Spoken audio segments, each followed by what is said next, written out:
With more rain expected tomorrow, possible snow this weekend, being out in cold temperatures can be a danger for anybody. But firefighters don't have a chance. They are facing the elements every week, no matter what. 41 Action News reporter Sarah Blake is live at the Olathe Fire Department, where they tell us some of the challenges that they deal with. Sarah. Yeah, that's right. Good morning. You know, we're in here at the storage room. You can see all of this gear. They're well equipped to go out and fight those fires, but as it is, you know, kind of getting a little bit cold there are some definite challenges. I'm here with Fire Captain Joey Heidemann. Thank you for talking to us this morning. Absolutely. Yeah, we kind of touched on how heavy that all this gear gets whenever it gets really wet and really cold. Sure. But you also have to worry about the actual fire trucks and all the hoses and everything like that. Yep. Yeah, so go show me all those valves, Sure. and we'll go see what that's like. Okay. So explain this part to me.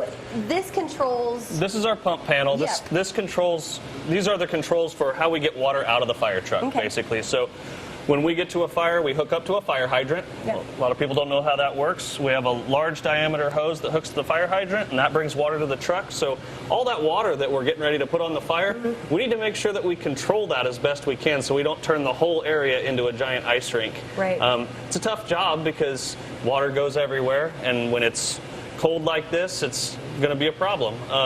Additionally, we need to make sure that the truck stays operating too, because all the water that's coming down on the truck can affect not only the controls but the hose lines. We need to keep that water moving to make sure it doesn't freeze, which keeping it moving means it's coming out the end of the nozzle, and we got to make sure that, again, we don't turn it into a giant ice rink. Yeah, and sometimes you have to turn houses into a giant ice cube as well, because you've got, I mean, that's just what you do. That's exactly right. As we're putting water on the house and everything around it, it's probably going to turn into an ice rink or ice cube when it gets this cold. Okay.